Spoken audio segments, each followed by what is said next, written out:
L'exercice, vous l'avez bien compris, sur la base de cette présentation relève de la gageure. Je vais avoir à vous parler d'un vaste sujet dans un temps limité. J'essaierai d'être aussi clair que possible, mais j'entends bien que je serai obligé d'être souvent très allusif par rapport à des questions difficiles. Nous avons convenu qu'un petit temps d'échange à la suite de mon propos permettra éventuellement de dissiper des équivoques ou de clarifier des points sur lesquels je serais passé trop rapidement. Transmettre, apprendre. Je crois qu'en effet, dans ces deux mots, nous avons l'essentiel, le fond des problèmes qui tourmentent aujourd'hui tous nos systèmes éducatifs. Ce sont les deux termes dans lesquels se ramasse le diagnostic dont il faut partir lorsqu'on entreprend d'interroger ce qui fait tellement difficulté dans l'enseignement d'aujourd'hui à tous les niveaux.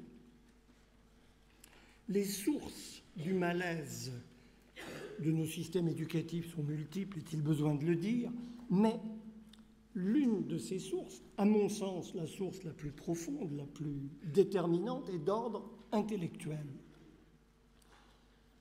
Elle relève d'une erreur de jugement sur ce que veut dire apprendre.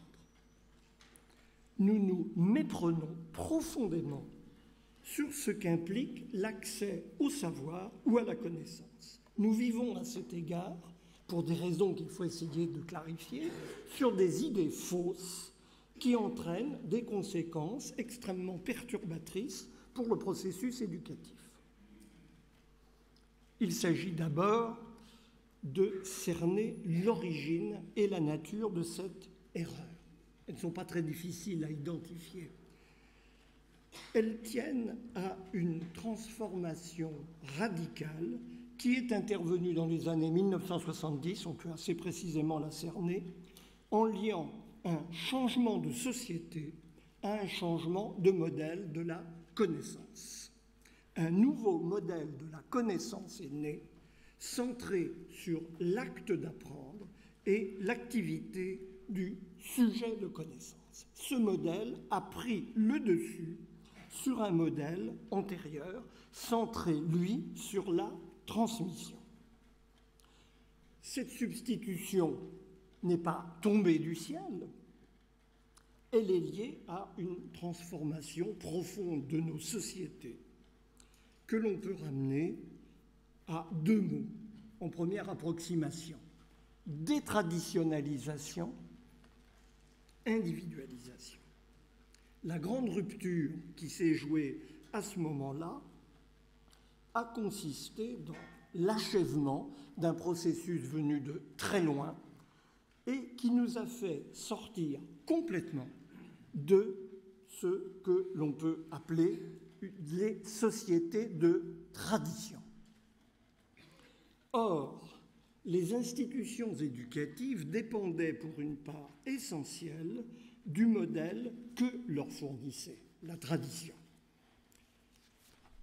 Dans la forme que nous lui avons connue jusqu'à une date relativement récente, l'école, qui est une institution moderne par excellence, une institution typique de la modernité, depuis le XVIe siècle très précisément, reposait sur un compromis entre le principe de tradition et le principe de raison méthodique caractéristique des savoirs modernes qui s'épanouissent avec la révolution scientifique au XVIIe siècle.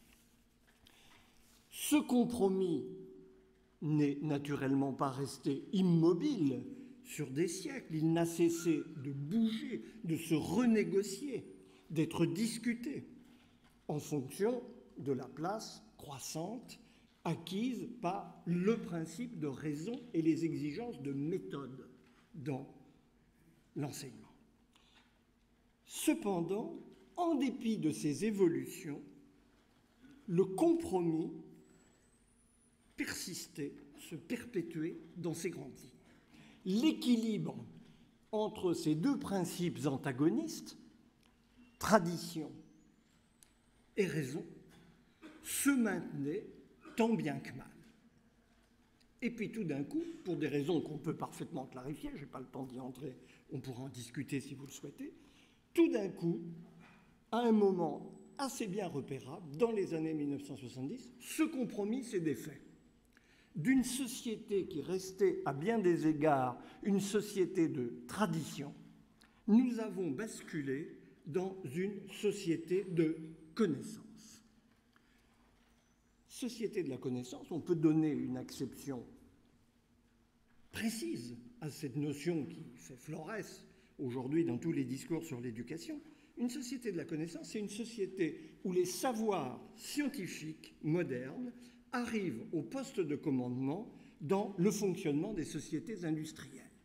Cela donne une économie, qu'on va appeler justement l'économie de la connaissance, ou bien encore plus familièrement économie de l'innovation. Cela donne aussi, par ailleurs, un modèle profondément différent de l'institution éducative. Il s'est produit en fonction de ce bouleversement social, dont il n'est pas besoin de dire que l'informatique ou l'univers numérique sont aujourd'hui amenés à le concrétiser au quotidien, c'est là qu'il prend son sens. Il s'est produit un changement radical d'esprit des institutions éducatives et d'orientation des pratiques enseignantes. Nous sommes passés d'un modèle pédagogique qui privilégiait l'acte social de transmission à un modèle pédagogique centré sur l'activité individuelle de l'élève et la construction de ses savoirs par le sujet individuel. Dans ce modèle, il n'y a plus, à la limite, que des appropriations individuelles des savoirs qui sont concevables. Apprendre est fonction des motivations, des besoins, des intérêts de chacun à un moment donné. Et là encore, inutile de souligner longuement la conjonction entre ce modèle social et l'offre technologique qu'apporte l'ensemble des nouvelles technologies de l'information et de la communication. Mais il faut souligner au passage que ce modèle social est antérieur à la traduction technique que l'univers numérique lui a apportée et qui lui en démultiplie la force, est-il besoin de le dire. Les problèmes de l'éducation aujourd'hui sont au plus profonds, je ne veux pas dire que ce sont les seuls, les plus profonds, les problèmes de ce nouveau paradigme épistémique qui a bouleversé l'entente collective de ce que veut dire apprendre. Un bouleversement qui obéit à des raisons civilisationnelles qui n'ont évidemment pas grand-chose à voir avec une analyse théorique des processus d'apprentissage. Ce qu'il faudrait montrer d'ailleurs de ce point de vue, je ne pourrais y faire que des allusions, c'est qu'il y a dans la pensée pédagogique elle-même, depuis longtemps, une confusion très dommageable entre connaître et apprendre. Deux choses en réalité très différentes que nous prenons constamment l'une pour l'autre. La réflexion pédagogique se contentant très souvent d'importer des modèles de la connaissance comme s'ils pouvaient servir de modèle à ce que veut dire apprendre. Or, ce sont deux activités essentiellement différentes. C'est tout ce que j'essaierai de montrer d'une certaine manière. L'idée de l'apprentissage a été submergée par l'idée de la connaissance avec des effets très dommageables. Pour le formuler d'une proposition très générale. Nous avons basculé d'un unilatéralisme, nous ne voyons qu'un côté des choses, comme précédemment on ne voyait qu'un côté des choses. Car il ne faut évidemment pas ici idéaliser le modèle passé de la transmission. Il comportait un unilatéralisme, lui aussi, très justement critiqué par nombre de pédagogues au XXe siècle. L'unilatéralisme inhérent aux sociétés de tradition et à la pédagogie de la transmission consistait à ne regarder au fond que les contenus qu'il s'agissait d'acquérir, avec une indifférence plus ou moins poussée à l'égard des moyens d'acquérir ces contenus, mais aussi, du coup, à l'égard des processus personnels par lesquels cette acquisition pouvait se faire. L'important dans ce cadre, c'était l'acte social par lequel une génération éduque la génération suivante, en lui inculquant les contenus intellectuels ou sociaux qu'elle jugeait indispensables à la poursuite de l'expérience collective. Ce qui faisait qu'il y avait tradition. D'où l'aveuglement à ce qui n'entrait pas dans ce champ de vision et les critiques tout à fait fondées dont ce modèle a fait l'objet, en particulier depuis le début du XXe siècle. Mais le nouveau modèle dans lequel nous avons basculé depuis une quarantaine d'années n'est pas moins entaché d'unilatéralisme que le précédent. Ce n'est pas le même, c'est l'opposé, mais il revient à une formule identique. Nous sommes sous le coup d'un nouvel unilatéralisme, l'unilatéralisme d'une vision individualiste de l'apprendre. Un unilatéralisme qui consiste à ne considérer que ce processus personnel d'appropriation en négligeant ce qu'il s'agit d'apprendre, les contenus à acquérir. L'unilatéralisme ancien tendait à ignorer le comment on apprend. L'unilatéralisme nouveau tend à ignorer le quoi, le contenu méthodique de ce qu'il s'agit d'acquérir.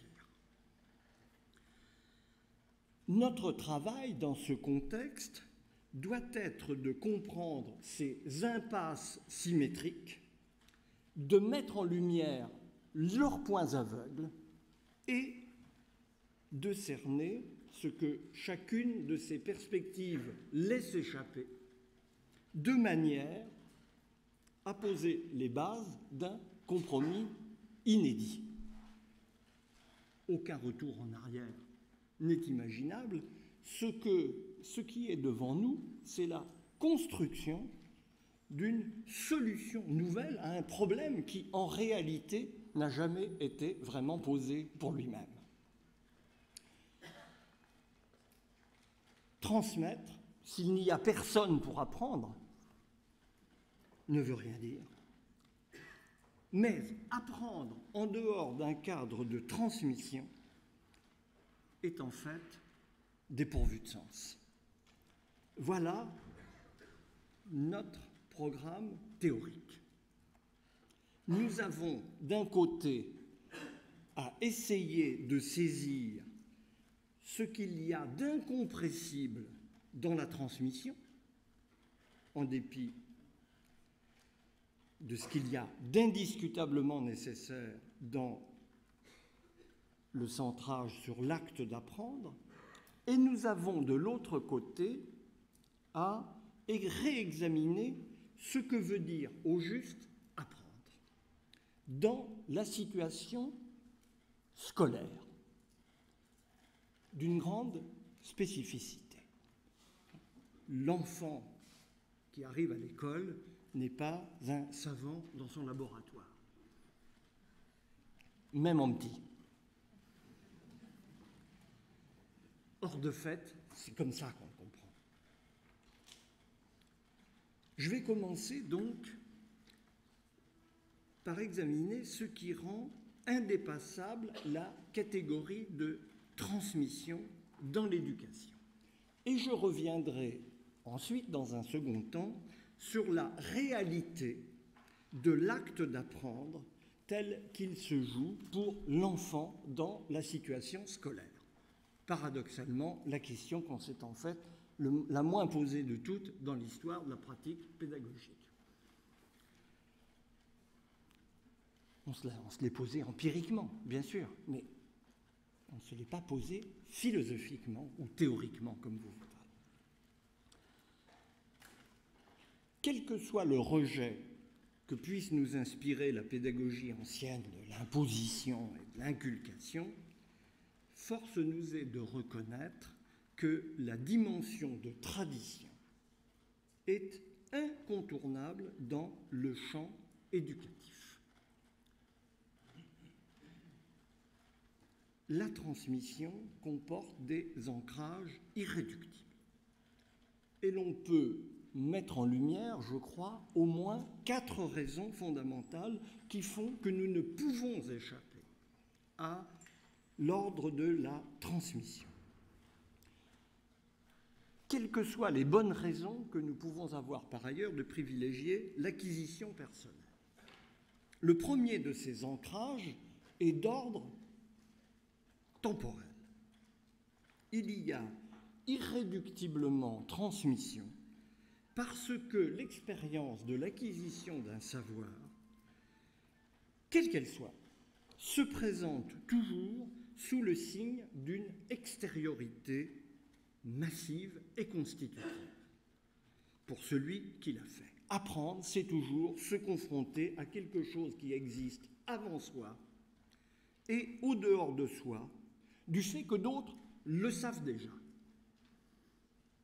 Dans tous les cas, du reste, il y a objectivement transmission, sans laquelle nos sociétés auraient quelques difficultés à se perpétuer. Même si c'est le fait d'appropriation personnelle, il est acquis que les générations qui viennent s'approprient ce qui fait le bagage fonctionnel à l'intérieur duquel nous évoluons, ce qui permet à nos sociétés de continuer.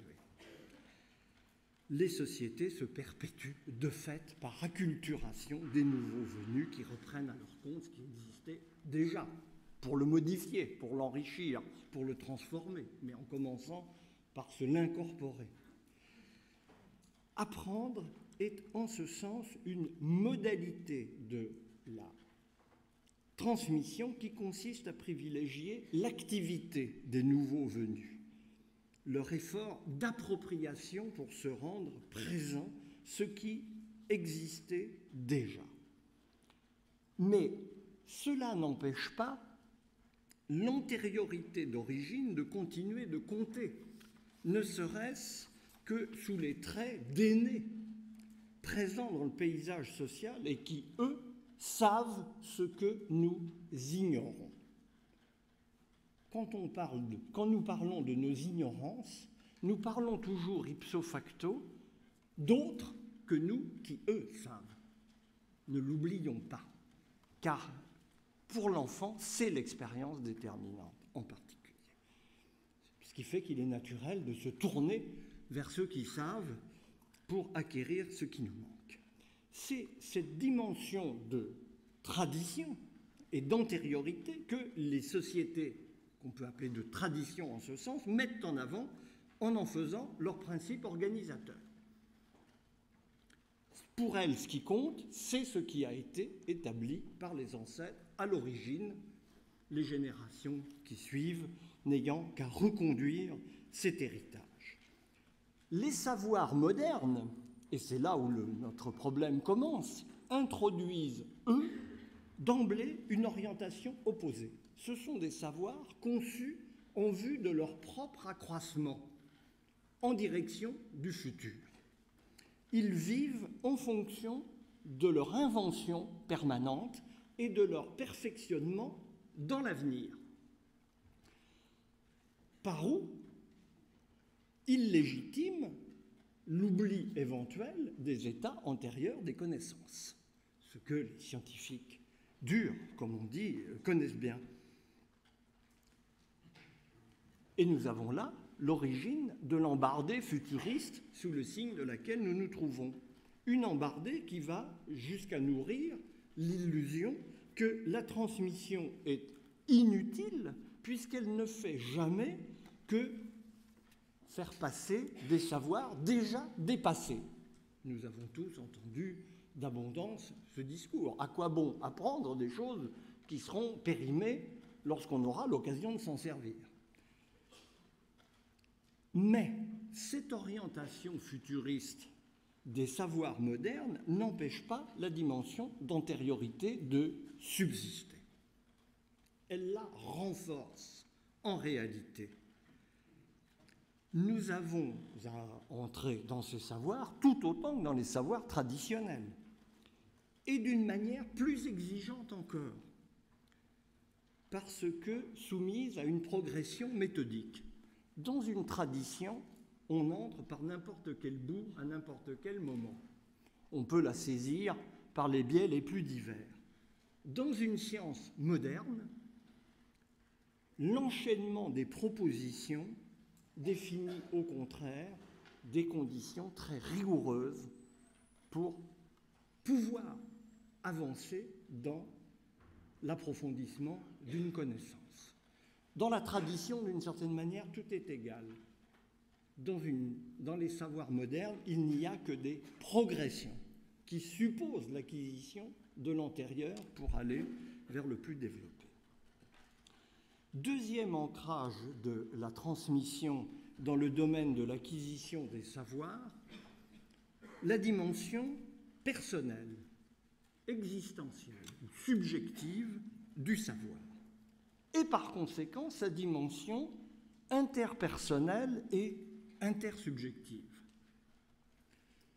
Le savoir, apparemment, c'est ce qui, au contraire, échappe, les savoirs modernes en particulier, à cette dimension de personnalité. C'est ce qui est commun, c'est ce qui nous fait sortir de nous-mêmes, c'est ce qui nous permet d'exister avec d'autres, c'est ce qui est partageable, quelles que soient les personnes en cause. Évidemment, cette dimension est démultipliée dans les savoirs modernes, méthodique, objectif, rationnel, universel, radicalement impersonnel à ce titre, ce qui donne l'impression qu'ils peuvent se passer de transmission. Le fantasme des savoirs modernes, c'est le Robinson Crusoe sur son île qui tout seul réapprend tout par la simple lumière de sa raison.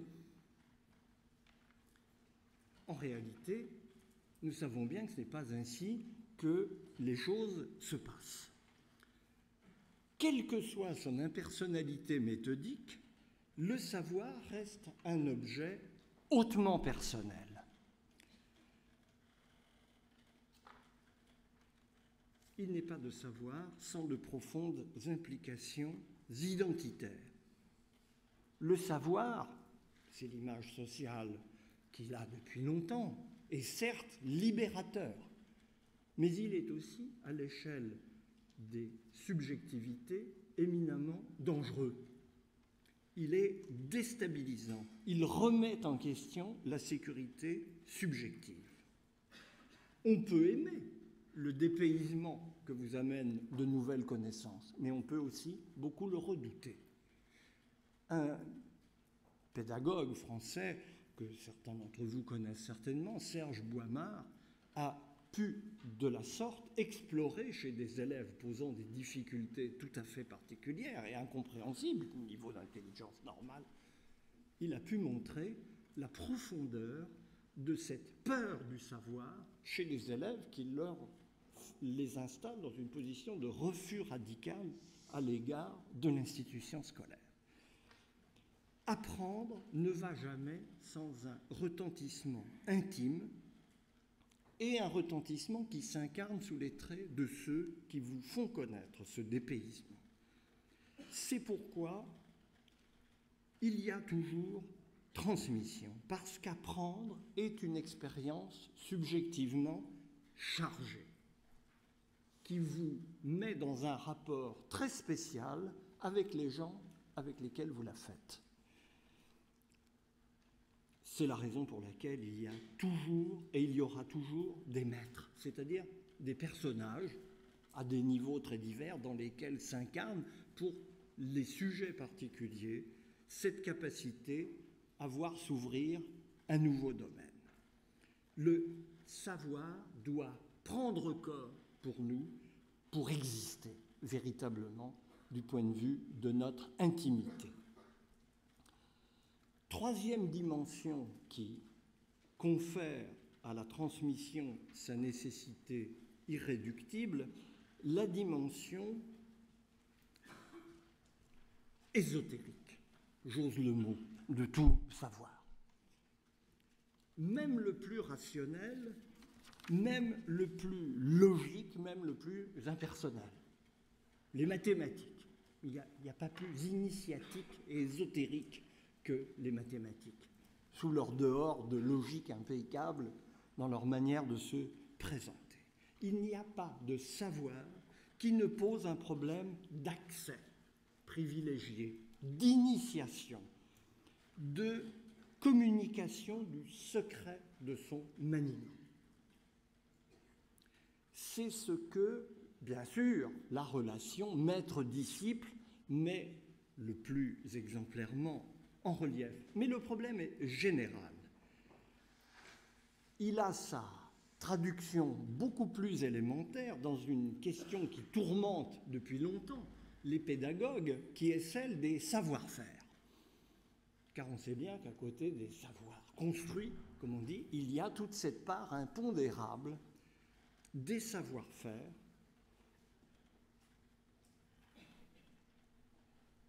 la manière dont on se débrouille en pratique avec un problème, dont on travaille réellement, dont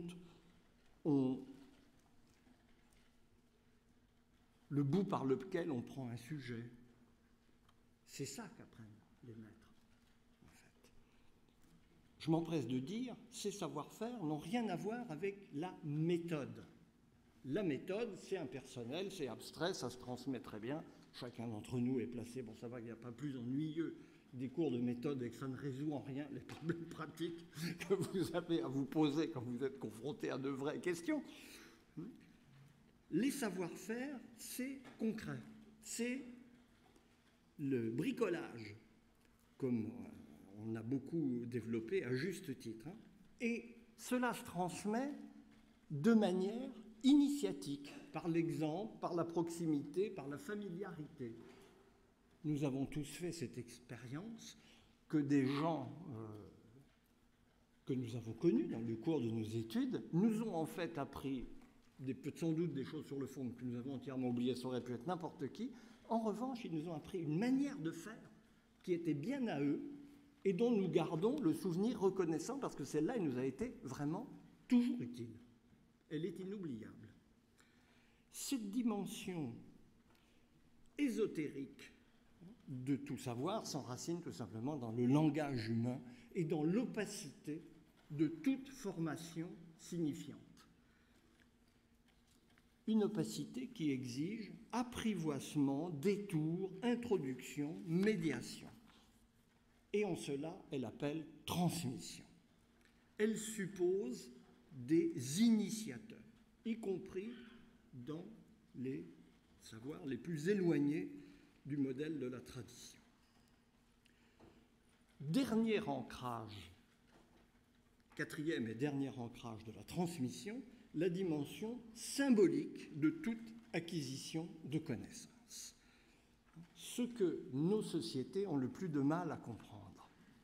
En fonction d'un grand phénomène qui accompagne la détraditionnalisation, que j'évoquais plus haut, la désymbolisation de nos sociétés.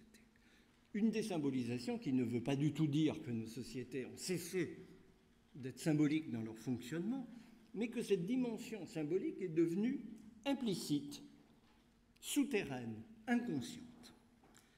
Elle travaille sans être ni exprimer, ni maîtriser. C'est un aspect crucial du problème de la transmission.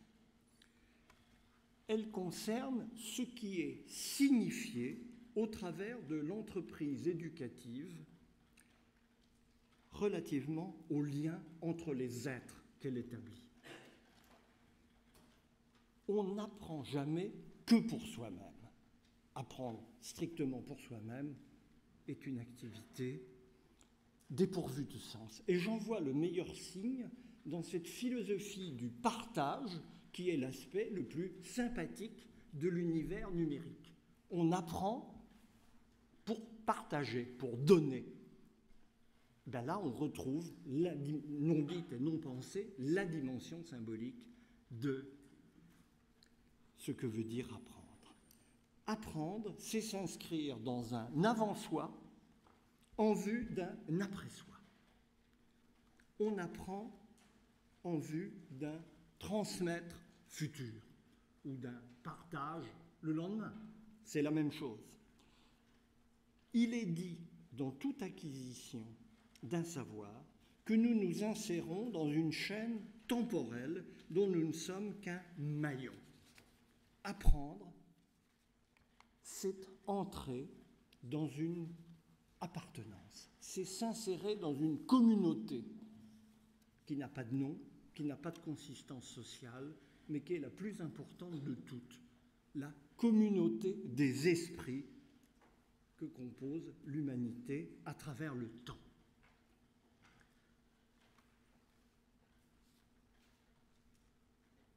Et en cela, il n'y a pas d'apprendre qui ne soit lié à un transmettre. Quand bien même on apprend tout seul dans son coin, on le fait en vue de cette insertion dans le temps. Voilà donc les motifs qui justifient de penser que la transmission représente quelque chose de constitutif dans le domaine de l'éducation, qu'il est impensable d'éliminer et sur laquelle, dimension sur laquelle nous devons au contraire nous appuyer, dont nous devons retrouver les ressources que nous avons perdues de vue. J'en arrive à mon deuxième point, le point positif cette fois, essayer de réexaminer à nouveau frais la question de ce que veut dire apprendre. Sur cette question, nous connaissons énormément de choses empiriquement. La psychologie scientifique de l'enfant en particulier, depuis qu'elle existe, nous a énormément instruits. Pour autant, sur le fond, en termes de réflexion théorique, on ne peut qu'être frappé par la grande pauvreté de cette question qui, au fond, n'a jamais été prise au sérieux. Je crois qu'on pourrait l'expliquer, pour ainsi dire, par une scène primitive de la culture occidentale, le dialogue platonicien du Ménon. Vous connaissez l'histoire, je ne la reprends pas. Eh bien, en fait, ce que raconte cette histoire, c'est l'occultation de ce qui va être durablement la question d'apprendre. Parce que apprendre, pour le jeune esclave que Socrate initie aux premières vérités mathématiques, c'est connaître. Erreur radicale d'interprétation, c'est de tout à fait autre chose qu'il s'agit, dont nous avons à retrouver la vérité élémentaire. Qu'est-ce qui se passe pour des enfants quand on les amène à l'école se confronter à la nécessité d'apprendre? Sur le détail de ce qu'ils font et de ce qui se passe dans leur tête, nous avons appris beaucoup. Sur le sens profond de cette situation, nous ne savons presque rien, et c'est de là qu'il faut, à mon sens, repartir. Il faut reposer cette question en termes élémentaires. En fait, pour aller très vite, nous sommes écartelés entre une psychologie évolutionniste qui, depuis Piaget et quelques autres, nous a d'ailleurs beaucoup instruit sur la nature des apprentissages Et puis d'autre part, une théorisation qui ne s'intéresse chez les philosophes ou les théoriciens qu'au modèle de connaître. La discipline que Piaget prétendait avoir créée s'appelle psychologie génétique, épistémologie, psychologie épistémologique génétique. Tout est dit. C'est le modèle de la science qui sert à penser le développement intellectuel de l'enfant. Je crois qu'il y a là toute la difficulté de cette psychologie dont on voit bien qu'elle ne fonctionne pas par rapport à la réalité. La question qui est posée dans toutes ces démarches est celle du langage et de son maniement. Or, c'est là l'essentiel, on le sent bien. C'est ça qui fait question. Et au demeurant, aujourd'hui, progrès dans la prise de conscience pédagogique, je crois que le constat s'est de plus en plus largement établi que c'est sur ce terrain que tout se joue. Et que c'est dans la prime acquisition du maniement du langage que va se décider le destin scolaire d'un individu.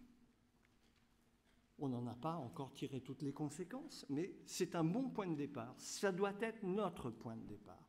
Tout se joue dans le maniement de la signification. Apprendre, c'est d'abord apprendre l'usage du langage, et c'est en second lieu, là on entre à l'école. L'apprentissage du langage, après tout, c'est la famille qui l'assure pour l'essentiel. L'école, elle s'introduit par rapport à ce que le langage a permis comme développement d'une culture et de savoir d'un type nouveau, à partir du moment où le langage est devenu langage écrit. Langage écrit qui permet le déploiement de l'abstraction et des savoirs abstraits. Langage écrit qui change radicalement les problèmes de l'accès à la signification. Il y a un préalable à la connaissance, qui est le maniement des différents registres de la signification sous sa forme écrite. Historiquement, nous le savons très bien. Il y a des écoles depuis qu'il y a de l'écriture.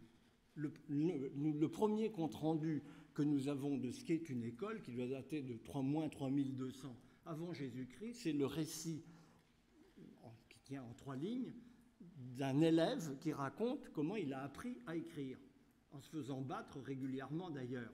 C'est ça qu'il note surtout. C'était très difficile, certainement. Et c'est cette question que l'école d'aujourd'hui tente à ignorer. Partons du plus élémentaire. On apprend d'abord à parler. Vous le savez, il y a un livre célèbre qui s'intitule « L'instinct du langage ». Donc on n'a pas besoin, pour parler, de l'acquérir formellement. De soi-même, il y a un développement du langage naturel, dans une certaine mesure. L'enfant se met à parler de lui-même, mais il l'acquiert en interaction avec les autres. Et quand ces interactions défaillent, on sait que cet apprentissage est très pauvre. Mais qu'est-ce que ça veut dire savoir parler? Bien sûr, nous savons tous parler, au sens de la capacité à former des phrases, tant bien que mal. Mais en réalité, nous ne savons pas parler. Aucun de nous ne sait parler. Nous parlons très mal. Nous parlons, pas simplement parce que nous faisons des fautes grammaticales spontanément, tous tant que nous sommes, dans le langage oral. Mais nous parlons mal d'un point de vue bien plus profond. Nous ne savons pas traduire en mots ce qui est le plus important pour nous. Nous sommes placés pour le savoir dans toutes les situations sociales ou d'interaction avec autrui où nous avons quelque chose de vraiment important à dire. C'est là que les mots nous manquent ou que nous nous rabattons sur des formules toutes faites dont nous sentons combien elles sont loin de ce que nous voudrions dire.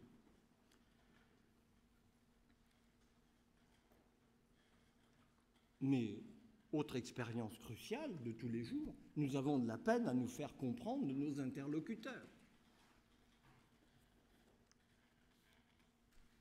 Expérience à un haut niveau qui m'est arrivée hier, réunion tout à fait officielle à propos d'un enjeu officiel important.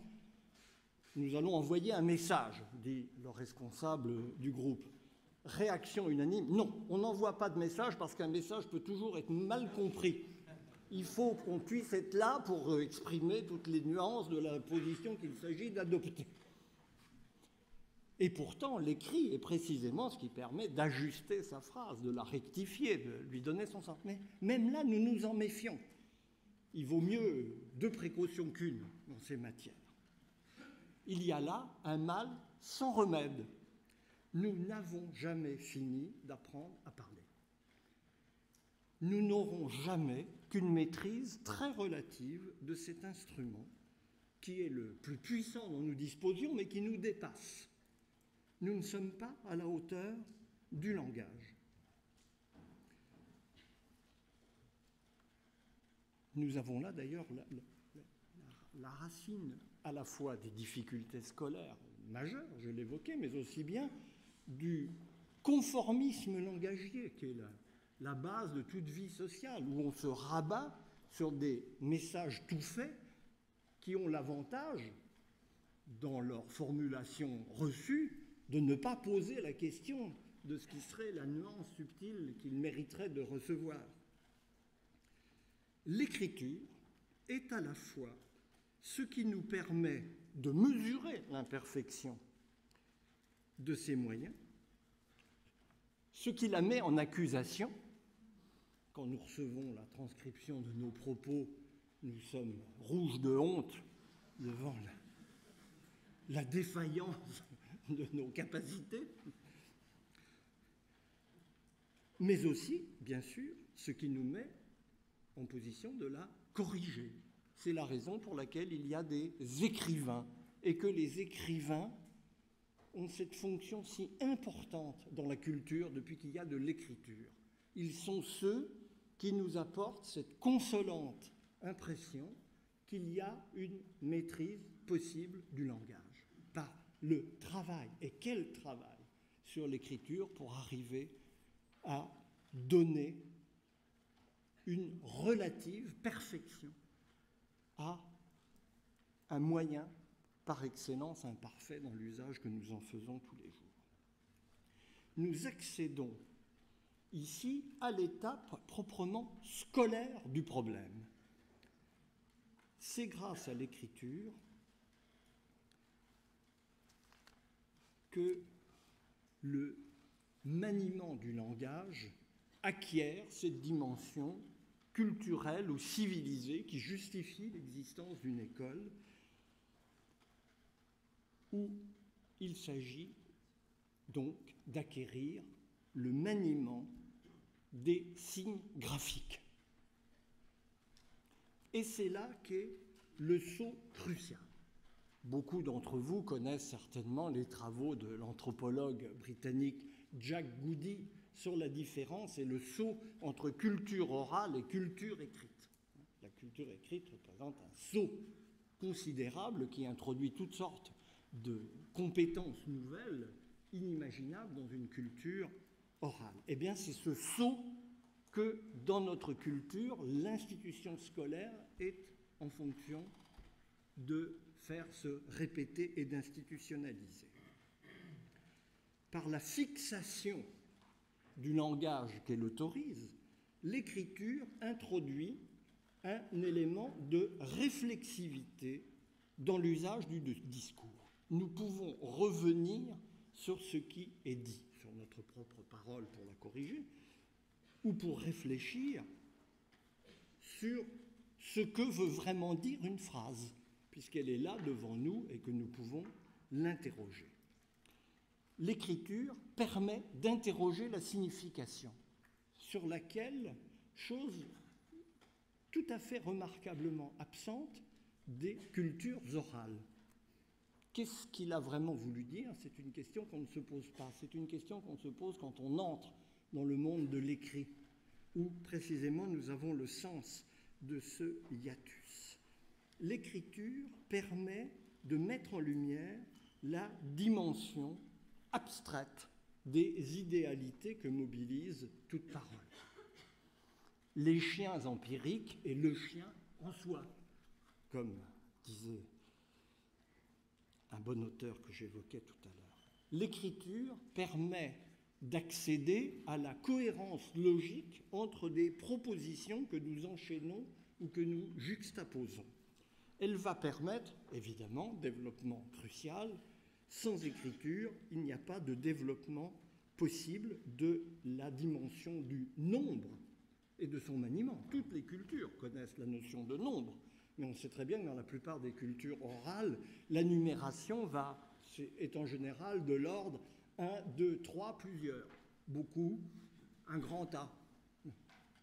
Ça s'arrête là. Après, c'est grâce à l'écriture, autrement dit, qu'il y a des mathématiques. Que, de manière plus générale, intervient la possibilité de créer des symboles abstraits.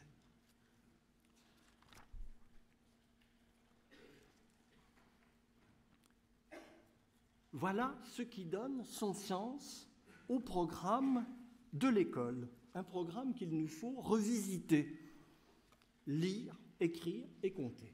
Quoi de plus simple, quoi de plus élémentaire, comme on dit.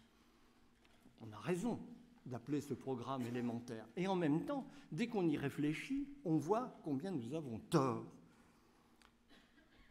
En effet, il est élémentaire parce qu'il conditionne tout ce qui va suivre.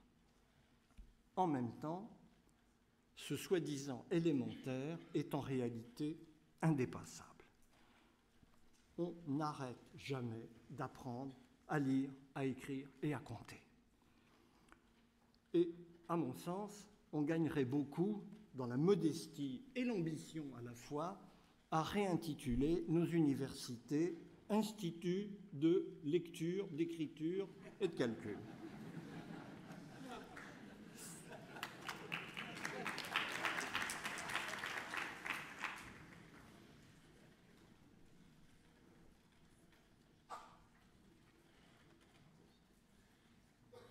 Il y a là une dimension irréductiblement spécifique. Les apprentissages scolaires se jouent de part en part dans cet univers de signes graphiques. C'est leur dimension irréductiblement culturelle qui représente un saut par rapport à l'ordre naturel dont je crois, on vous parlait ce matin. Il est naturel de parler, avec toutes les réserves que cette proposition appelle. En revanche, il est irréductiblement artificiel d'écrire et de lire. Aucune doctrine évolutionniste ne permettra jamais d'expliquer l'émergence de l'écriture dans ses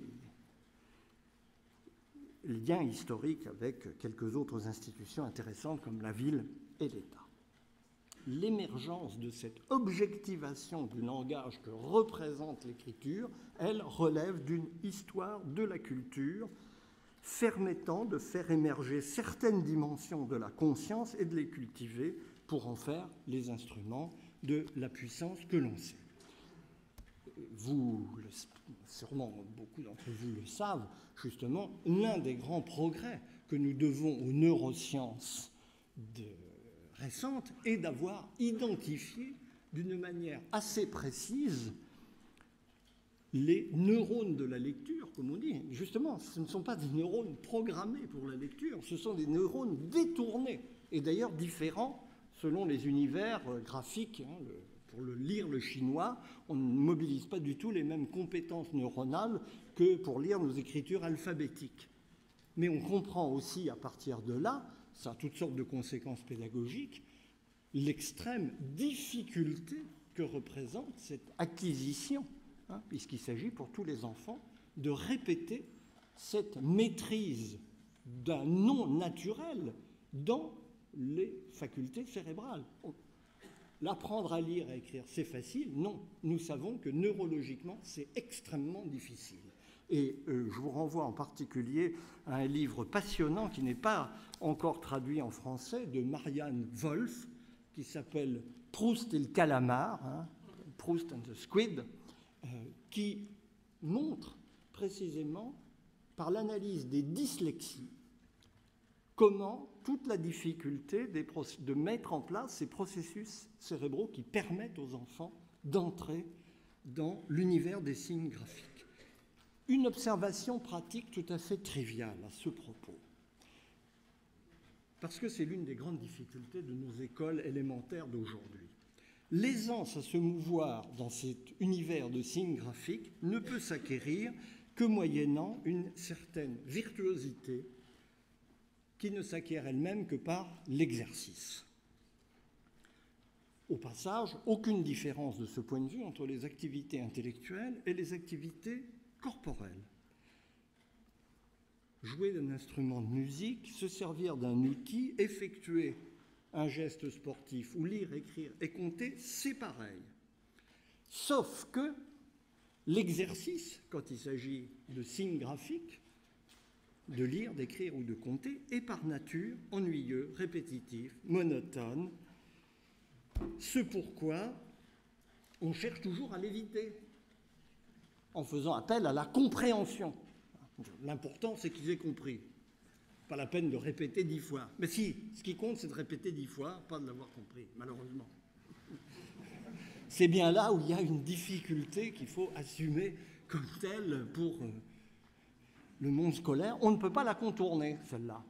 Personne n'aura l'idée qu'il saura jouer du piano de manière intelligente parce qu'il a compris.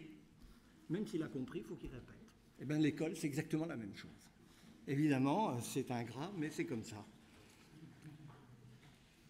Alors, quelques mots maintenant, très vite, parce que j'ai déjà été un peu long, sur ce que chacun de ces 3 termes nous apprend de spécifique. Lire, écrire et compter. Lire, c'est accéder à la signification par le déchiffrement et l'analyse des signes graphiques. Autrement dit, c'est se heurter à l'opacité et à l'inépuisabilité des significations. Le langage est un gouffre, et il faut bien se dire que c'est un gouffre qui fait peur à beaucoup d'enfants. On ne sait plus où on est quand on se met à déchiffrer et à interpréter. C'est entrer dans un labyrinthe. Écrire, l'activité la plus diabolique qui soit. Ce n'est pas simplement transcrire ses pensées, selon l'image naïve que nous en avons, mais se trouver dans l'obligation de mettre en ordre ses pensées, dont nous savons le désordre intérieur, à l'usage d'un autre ou des autres. C'est entrer dans une autre dimension de la compréhension et de l'intercompréhension. D'abord, savoir ce qu'on veut dire soi, et en général, dès qu'on se met à écrire, on s'aperçoit qu'on ne savait pas très bien ce qu'on voulait dire, en fait, contrairement à l'illusion qu'on avait. Et se mettre dans l'obligation de mesurer ce qui est intelligible pour autrui. Écrire, c'est se mettre à la place d'autrui, cognitivement, l'opération la plus difficile qui soit, en se demandant ce qu'il peut comprendre, compte tenu de ce qu'il doit normalement savoir. C'est ça tout le maléfice du récit ou de l'exposé. Il n'y a pas plus abstrait, quand on y réfléchit, qu'un récit qui nous paraît le genre le plus naturel qui soit. Compter. Il y va, bien sûr, du maniement des chiffres, des 4 opérations, mais il y va en fait de beaucoup plus. Il y va du calcul comme forme de pensée. Et de nouveau, de la découverte obligée de l'incertitude de la projection dans une suite de séquences. Toute l'incertitude du monde de l'action et de l'interaction. Il y a le calcul des chiffres, mais le vrai calcul, celui que nous faisons le plus en fait au quotidien, maintenant que nous avons des machines pour compter pour nous, au sens trivial du mot, c'est celle de l'intelligibilité rationnelle du déroulement des choses dans le temps. C'est là qu'est de nouveau la grande incertitude où nous fait entrer l'univers des signes écrits. Et il y va bien sûr aussi de l'enchaînement logique des propositions qui s'élancent dans le langage naturel. Mais où est donc Ornicart? Vous connaissez tous. Et oui, en effet, le « et » n'est pas le « mais », qui n'est pas le « car », qui n'est pas le « or ».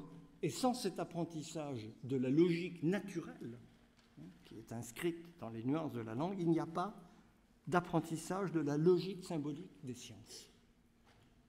C'est par le « là », c'est par cet apprentissage du langage naturel que commence l'apprentissage le plus sophistiqué qui débouche sur la logique formelle.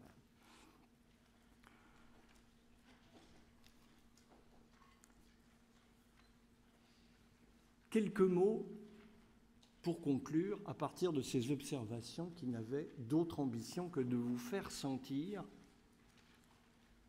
combien ces choses que nous ne regardons pas vraiment, en fait, comportent de pièges et de difficultés pour qui a y entré. Au fond, la plus grande erreur d'appréciation que nous avons faite sur le monde scolaire, c'est tout ça, c'est très facile. C'est naturel, c'est simple. Eh bien, évidemment, non. C'est un abîme de difficultés et nous retrouvons là quelque chose qui est très familier à toutes les personnes qui réfléchissent et qui travaillent sur l'enfance aujourd'hui. Notre époque théorique de l'enfant roi méconnaît profondément l'extraordinaire difficulté de l'expérience qui est celle de cet enfant roi de l'extérieur, mais méconnu de l'intérieur. Nous nous soucions de tout, sauf de ce qu'il a à vivre dans son expérience concrète de confrontation à cet univers où il doit y entrer. Où il doit entrer. Qu'est-ce qu'apprendre? C'est toujours, à tous les niveaux, s'initier à un système de signification cohérent qu'il faudrait pouvoir s'approprier d'un coup. Ce que les enfants sentent très bien. Au fond, quand ils ont compris ce que veut dire apprendre, ils se disent « je voudrais tout savoir ». Ce serait réglé. C'est précisément ce qui n'est pas possible et qui les décourage profondément.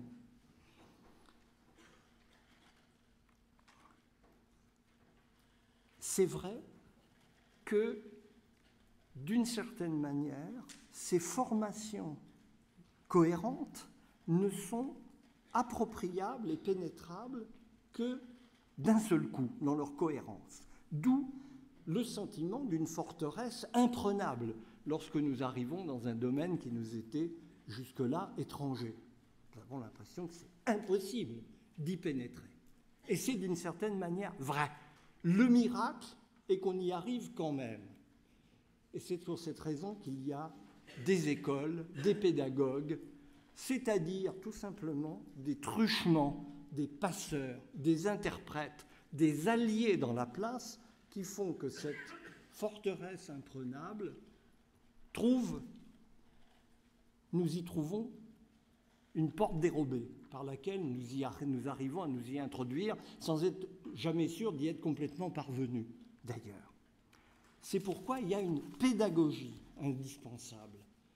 La pédagogie est précisément cette construction de progression et de ruse, parce que je crois que là, il y a la progression logique et il y a la progression sournoise, selon la ruse, qui est peut-être la plus efficace, pédagogiquement parlant, qui nous permet de surmonter cette difficulté qu'on pourrait croire insurmontable.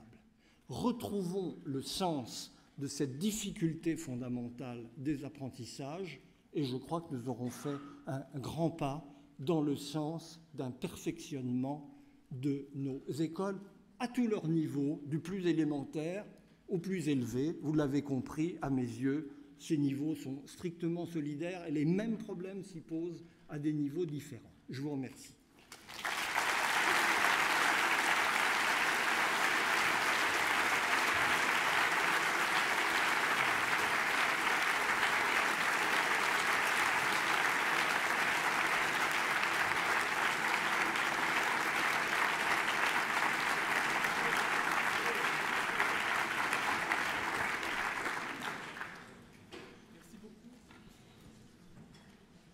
Merci beaucoup, Monsieur Gaucher, pour cette conférence qui nous met bien en perspective les évolutions pédagogiques contemporaines et les soubassements de ce qu'est ou de ce que pourrait être notre école.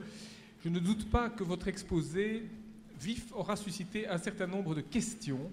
Et comme vous l'aviez souhaité, comme nous l'avions souhaité, nous avons une quinzaine de minutes maintenant pour échanger, questionner ou demander des approfondissements sur ce que vous nous avez expliqué. Alors, nous avons 2 micros qui vont circuler, y compris celui-ci. Et il suffit de lever le bras pour poser la première question.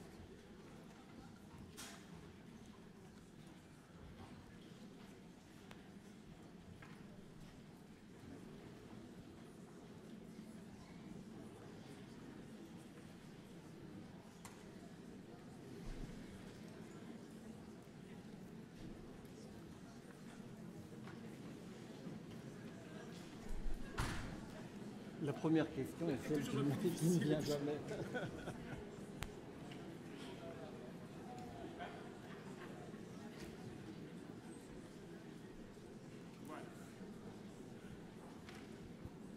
Oui, bonjour.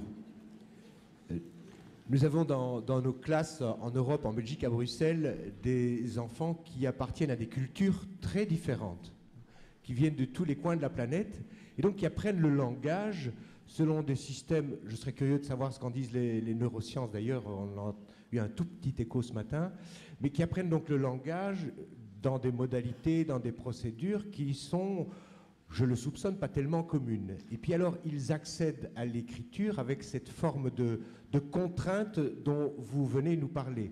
Est-ce que vous pouvez nous dire quelque chose sur ce passage du multiple à l'unique écriture, quoique les écritures elles-mêmes sont diverses? Oui, vous avez raison, les écritures elles-mêmes sont diverses, et le livre de Marianne Wolf, que j'évoquais au passage, présente quelques cas extrêmement perturbants d'élèves qui ont à se promener entre l'apprentissage de leur langue graphique chinoise et les langues alphabétiques qui sont d'usage en Occident. Et ça, pour eux, c'est quelque chose d'extraordinairement difficile à combiner, avec toutes sortes de problèmes qu'elle relate. C'est-à-dire, les progrès qu'ils font dans un domaine se traduisent en perte de l'autre côté. La coordination ne va pas de soi. Mais le plus grand saut, le plus grand partage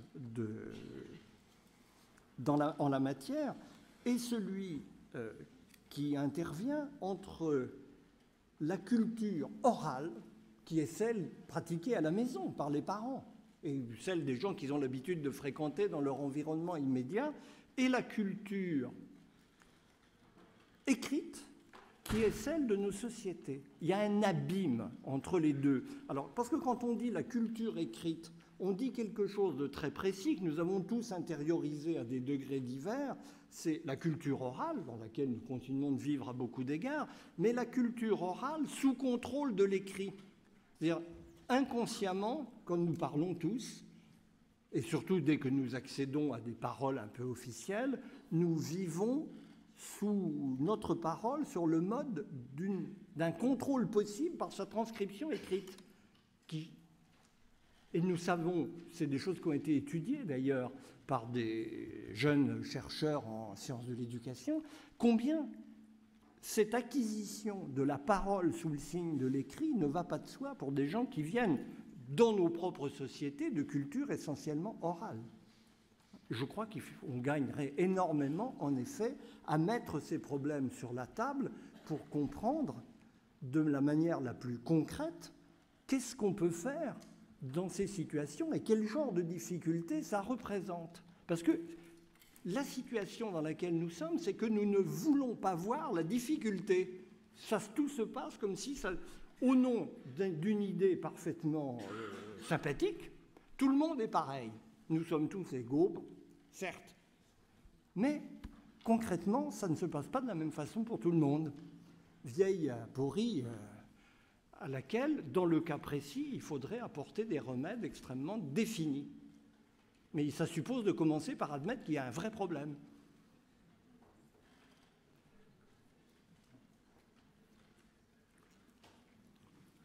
D'autres questions?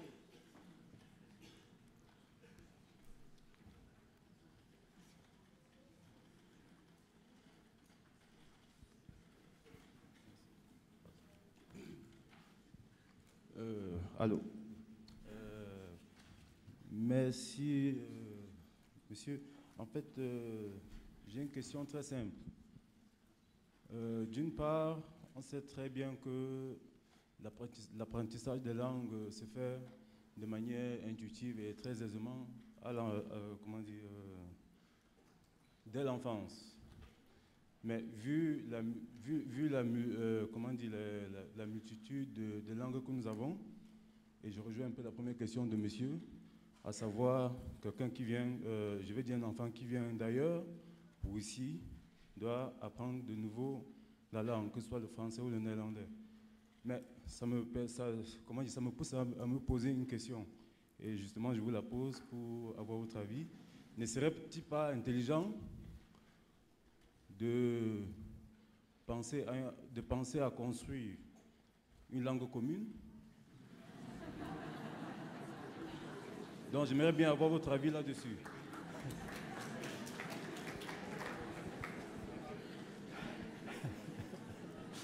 Alors, cette question est à l'ordre du jour depuis le XIXe siècle, en fait, où des réformateurs ont, sur la base de constats que vous faites, qui commençaient déjà à avoir sa pertinence, et dans l'idée d'établir la paix, la concorde, l'intercompréhension entre les peuples, se sont dit, construisons une langue internationale qui pourrait être éventuellement une deuxième langue d'usage général, à côté des langues particulières que nous avons des raisons de vouloir conserver pour toutes sortes de motifs, y compris la diversité culturelle, dont nous savons qu'elle est une valeur en elle-même. D'une certaine manière, nous sommes en train d'arriver à ce stade au travers de l'anglais, qui est bel et bien la langue banale, courante, d'usage de la globalisation. Sauf que nous savons, et c'est là où il y a un vrai problème pour l'école, que ces langues dites, les linguistes distinguent deux catégories de langues, hein, les langues d'usage et les langues de culture. Ce globish, hein, l'anglais de la globalisation, est un anglais de commodité, des transactions et des interactions extérieures.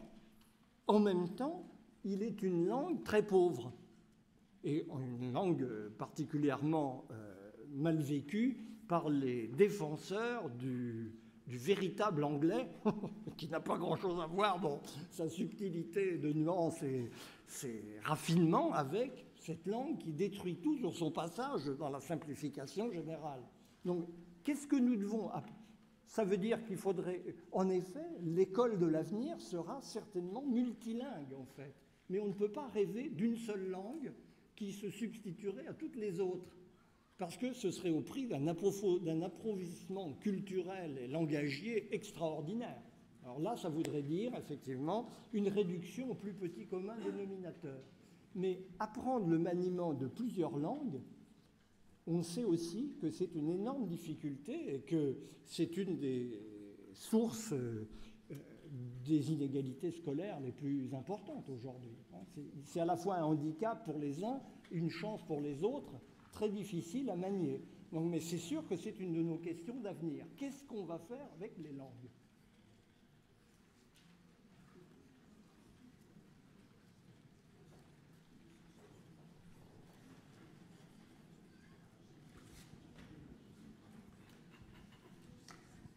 Merci pour ce plaidoyer pour le multilinguisme auquel je crois moi-même profondément. Et ce matin, on avait un autre aspect du débat en entendant le point de vue des neurosciences, c'est qu'on nous dit que du point de vue des neurosciences, mieux vaut apprendre plusieurs langues le plus jeune possible, puisqu'on perçoit des phonèmes qui disparaissent ensuite s'ils ne sont plus jugés utiles. Et ça, c'est le point de vue des neurosciences. Est-ce que, du point de vue du pédagogue, il est recommandable d'apprendre beaucoup de langues très jeunes?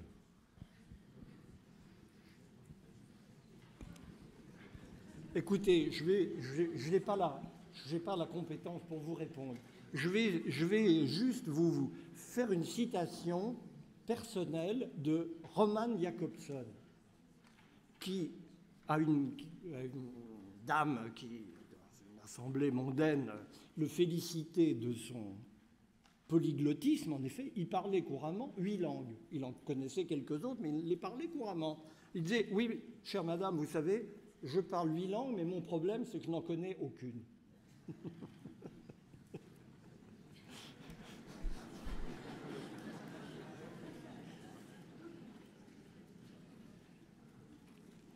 Je crains que ça soit dans ces eaux-là que se situe le problème. Oui, ce Gauchet, merci. J'ai juste une boutade. En fait, on est tous condamnés à continuer à faire ce qu'on fait déjà. D'une certaine... Mais si vous voulez, tout dépend dans ces cas-là de ce que veut dire continuer de faire ce qu'on fait déjà. Il y a la résignation. Je ne sais pas faire autre chose, donc je devrais sûrement faire autre chose, mais je ne sais pas quoi, donc je m'en tiens là. Et il y a se donner de bonnes raisons de continuer à faire ce qu'on fait déjà, parce qu'à partir de là, on le fait beaucoup mieux.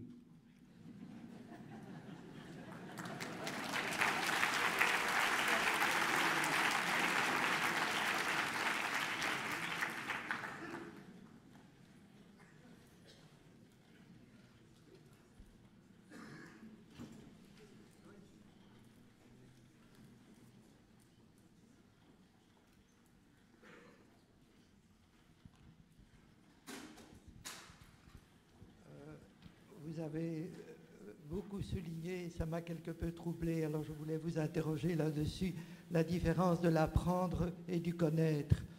Hein? L'apprendre, c'est la transmission des le connaître, c'est aussi la transmission du connu. Hein? Le connaître est du côté de la transmission du connu, et de l'apprendre est du côté de l'activité, de l'acte d'apprendre. Mais je me posais la question, est-ce qu'une chose n'est pas ordonnée à l'autre? Hein? La transmission est offerte à un apprentissage et l'apprentissage est sollicité pour accéder à un savoir ou à un savoir-faire. Alors, est-ce qu'il y a de bonnes conditions dans la gestion du compromis entre l'apprendre et la transmission? Précisément, je pense qu'il y a de bonnes modalités à définir. Et je crois que d'ailleurs, un certain nombre d'expériences pédagogiques bien connues le montrent. Ce n'est pas comme ça qu'on les a lues en général, mais je pense que c'est ce qu'elles réussissent à faire. Et on peut expliciter le principe de cette réussite. Oui, je pense qu'il y a de bonnes manières d'articuler ces composantes qui sont irréductibles. Dans un système d'enseignement à ces différents niveaux, il y a de la transmission, il y a de l'apprendre, il y a du connaître. La question, c'est la grammaire selon laquelle on lit ces différentes opérations, l'ordre dans lequel on le fait. Je prends un exemple pour donner un tour concret à mon propos. Aujourd'hui, par exemple, l'enseignement scientifique étant confronté aux difficultés que l'on sait, pour abstrait, emmerdant, tout ce qu'on veut, pas très mobilisateur, il y a une tentation du remède qui est au fond de dire, et il y a un pédagogue canadien en particulier qui s'appelle Kieran Egan qui en a tiré une théorie qui a énormément de succès en Amérique du Nord, il faut que les enfants refassent le trajet de la connaissance qui a été celui de l'espèce humaine. Il faut refaire en accéléré, en quelques années, ce qui a été le parcours de la connaissance. Alors, parce qu'à ce moment-là, vous vous trouvez au stade Vous partez, vous lui sortir la conquête du feu, les cavernes, des mythes religieux, etc. Et puis vous arrivez à la science galiléenne et à ses prolongements aujourd'hui. C'est évidemment une idée folle. Là, précisément, qui veut complètement méconnaître la dimension d'antériorité. C'est comme si chacun d'entre nous devenait en quelque sorte le contemporain de l'histoire totale de l'humanité, comme si nous n'avions pas un moment dans le temps où nous devons prendre ce qui s'est passé, que ça nous plaise ou non. Nous devons sauter dans un train en marche. Nous n'allons pas retourner au point de départ pour refaire le trajet. C'est ça toute la question. Donc, mais je crois qu'on peut justement, en ce sens-là, l'enseignement restera un art, parce que c'est un art du compromis et du point d'équilibre entre des exigences qui sont hétérogènes par nature. Et l'illusion, c'est toujours de s'embarquer dans des solutions radicales qui privilégient l'un des termes et bazardent les autres, alors qu'il s'agit de les combiner, et d'une manière aussi réfléchie que possible. En cette matière, nous savons très peu.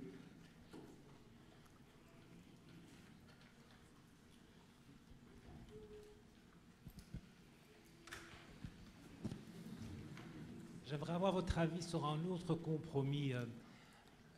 L'école est confrontée à une double tendance, celle d'avoir des enseignements adaptés aux différences nécessaires par rapport à des particularités, les primo-arrivants, les écoles pour dyslexiques, dysphasiques, les écoles spécialisées pour troubles du comportement, et d'un autre côté, une tendance à augmenter la capacité de l'école ordinaire pour faire de l'intégration et d'accepter des élèves différents dans une classe d'élèves dits ordinaires.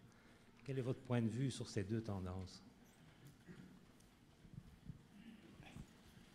Elles illustrent ce penchant à l'unilatéralisme qui me paraît le péché central de ces institutions, qui ne voient jamais l'ensemble des problèmes, mais toujours un problème, en fonction d'une valeur ou d'une exigence. Exigence d'efficacité, vous avez intérêt, en effet, à traiter les dyslexiques qui ont des problèmes très spécifiques à part.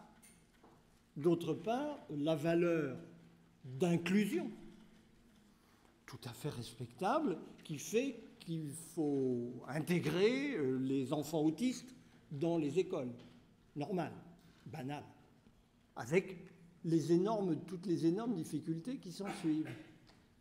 Ce qui est frappant, c'est que toutes ces démarches se croisent, se contredisent, coexistent, sans que la vue d'ensemble et la mise à plat des données du dossier ne soient opérées. C'est une question politique, c'est une question au sens vraiment noble du mot, c'est-à-dire selon quelle démarche devons-nous traiter les problèmes de ces institutions? Pas simplement en cédant à telle revendication particulière, à telle exigence fonctionnelle, mais en considérant l'ensemble des paramètres qui interviennent et en examinant toutes les difficultés, les solutions possibles en fonction du fait qu'il s'agit à l'arrivée de construire une cohérence institutionnelle. Ce dont les écoles, mais alors dans le monde occidental tout entier souffrent aujourd'hui, c'est effectivement d'incohérence institutionnelle, parce qu'elles sont en proie à des logiques divergentes, contradictoires, polycentriques, qui font qu'on ne sait plus qui fait qui pour faire quoi.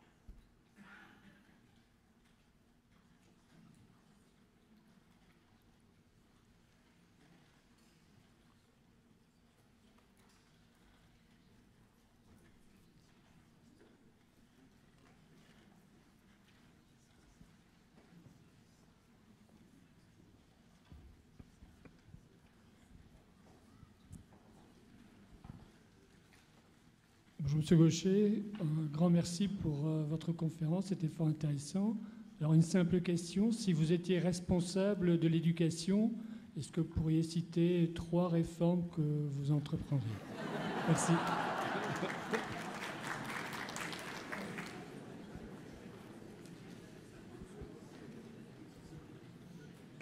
Si j'étais responsable, ça ne risque pas d'arriver, donc je peux tenir des propos irresponsables en toute quiétude. Ce que je ferais, c'est de ne pas dire « j'ai 3 réformes urgentes à faire, vous allez voir ce que vous allez voir, garez-vous, là des priorités claires, enfin, surtout, on ne procède pas comme ça ». Justement, je crois que ce dont nous manquons dans ce domaine électivement par rapport à d'autres, qui posent d'autres questions, c'est du recul sur le constat où on en est, y compris dans l'hétérogénéité des situations. Qui, par exemple, en France, devient le problème numéro 1. Il n'y a plus un système scolaire, il y en a plusieurs, dont on ne sait pas très bien, ils ont théoriquement les mêmes règles, mais ça ne marche pas du tout de la même façon. C'est un secret, parce qu'il y a des gens intéressés à ce qu'on ne sache pas trop qu'il y a tel truc qui marche très bien, et que c'est là que justement qu'on met ses enfants, que les autres se démerdent. Mais là, on est dans un système totalement hétérogène. On n'a pas la mesure de cette hétérogénéité.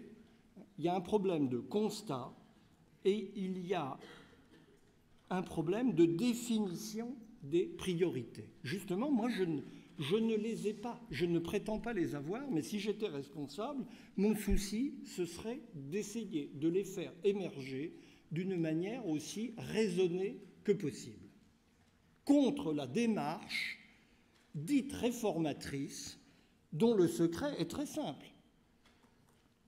Tout ministre de l'Éducation, où que ce soit en Europe en tout cas, je pense qu'ailleurs ça peut être un peu différent, en Amérique du Nord en particulier, arrive avec l'idée, vous êtes dans un domaine miné, complètement réfractaires au changement, ils ne veulent pas bouger, donc il n'y a qu'une solution, il faut les prendre par surprise.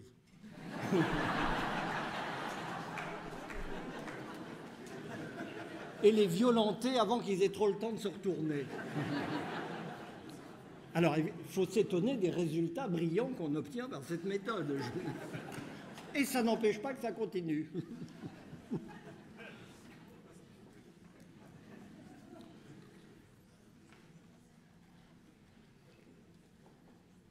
Ça ne me paraît pas impossible de faire autrement.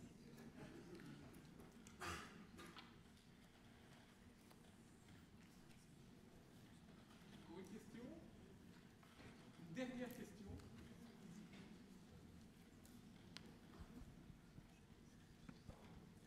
Une question qui revient sous la forme de la boutade, mais c'est aussi la question de quelqu'un qui s'est toujours embêté dans ses cours de maths. Mais vous dites que un des sens de l'apprentissage de compter réside dans, je lis, la possibilité de s'y retrouver dans l'incertitude liée à la temporalité et aussi dans l'acquisition de certaines compétences en termes de logique. Est-ce que la proposition sous forme de boutade, est-ce qu'il ne faudrait pas remplacer certains cours de maths où se gèrent ces apprentissages par d'autres cours, style l'histoire, pour la gestion de la temporalité, ou des cours de logique en tant que tel, où ce qui serait en jeu, ce serait l'apprentissage de l'intelligence de la pensée? Il n'y a pas de question plus difficile aujourd'hui que celle de l'apprentissage des mathématiques. Dans tous nos systèmes d'éducation, c'est le point névralgique, parce que c'est à la fois le plus important, c'est le seul truc auquel s'intéressent en fait les responsables industriels, économiques, etc., parce que là, il y a des retombées pratiques qui leur paraissent mériter l'attention, donc c'est très sensible, et en même temps, la solution dans les faits, c'est l'abandon, c'est-à-dire, de fait, de manière différente selon chaque pays, on s'arrange pour récupérer les gens récupérables, qu'on estime bons dans ce domaine, et les autres, on les abandonne à leur triste sort. Et les profs avec, évidemment. Donc, je crois qu'il faut vraiment reposer la question, parce qu'il y a une double exigence dans cet enseignement qui fait que c'est très difficile de s'y retrouver. Pour progresser en mathématiques, il faut des bases. Il n'y a pas d'endroit où la contrainte temporelle que j'évoquais soit plus forte. Pour comprendre des mathématiques d'un niveau, on peut expliquer la relativité à des enfants d'une manière assez simple. mais on ne peut pas leur faire des mathématiques transcendantes. Hein, ce n'est pas possible. Il y a le besoin de bases très progressivement acquises. Ça, c'est une exigence incontournable. Et de l'autre, pour la plupart des gens, les mathématiques n'ont qu'une fonction culturelle extrêmement importante pour lesquelles cet apprentissage de base de façon très mécanique est totalement décourageant et l'objet d'un rejet. En France, nous avons fait une expérience pédagogique grandeur nature qui est un vrai problème, devenu un problème national. En gros, grandes écoles, connivence des grandes écoles aidant, les matheux ont pris le pouvoir dans l'éducation nationale. En France, il y a une trentaine d'années. On arrête avec toutes ces conneries d'humanité, ça ne sert à rien. On va faire des choses sérieuses. Donc ils ont installé une filière des lycées ultra sélective qui est la filière mathématiques, sciences. Le reste ne compte plus, il n'y a plus d'enseignement des humanités pratiquement dans le secondaire français, il faut le savoir. Les gens qui font ensuite des humanités viennent de cette filière sciences à la base, avec toutes sortes de problèmes. Qu'est-ce qu'ils en retirent en général? Pour 80% d'entre eux, une détestation radicale de l'enseignement scientifique et l'idée que plus jamais de leur vie, ils ne voudront se mêler de ça. Une éblouissante réussite. Donc, je crois qu'il faut trouver, là aussi, il y a une fonction d'exigence dont il faut trouver le point d'équilibre. Ce qui est le plus important dans le calcul, et c'est pour ça que je dirais institut dans les universités de calcul, tout le monde doit calculer. Et tout le monde n'est pas obligé de faire des mathématiques, y compris pour calculer. Les mathématiciens sont en général d'ailleurs très mauvais dans le calcul naturel, si j'ose dire, dans l'anticipation de l'enchaînement des séquences logiques. Ils ne savent pas faire ça dans le monde naturel. Ils savent très bien le faire sur le papier de l'abstrait, mais pas dans la réalité. Or, c'est ça le calcul fondamental, qui est d'une exigence très sophistiquée. Comment redonner à cet enseignement son sens pour qu'il soit à la fois intéressant pour tout le monde, tout en respectant les exigences qui sont celles de la formation mathématique à un haut niveau ultérieurement. Voilà. Nous sommes devant le genre de difficultés qui ne sont pas traitées pour elles-mêmes et qui font que nos systèmes vont à volo d'une manière plus ou moins anarchique selon le poids des différentes corporations et des différents intervenants dans le domaine. Il faut reprendre le problème à la base.